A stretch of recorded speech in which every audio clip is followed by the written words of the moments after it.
Jón, þú lítur að vera ánægður með þínar stelpur eftir þennan sigur? Já, ég auðvitað ánægður að vinna, það alltaf ánægður að vinna. En við vorum ekki góða varnarlega, það verður bara að segja alveg svo. En sóknarlega að skora 90 stig eða eitthvað er náttúrulega bara mjög gott og Britt var ekki með helmingina stigunum. En hvað var að gerast í vörninni?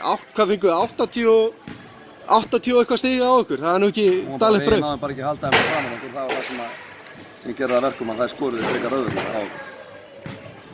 En Brittany Dickies vissulega frábær í þessu leik, liðið allt kannski að spila ágætis sóknin, en vörnin ekki alveg að smella. Já, það var svona það sem mér fannst sóknin vera bara svona heilt yfir fín. Og varnarleikurinn bara að fá á sig 85-90 stig, það er bara ekki gott.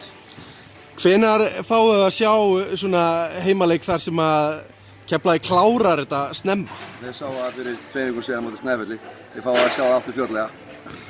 Kristi vel á það, takk fyrir að hafa gangið ykkur.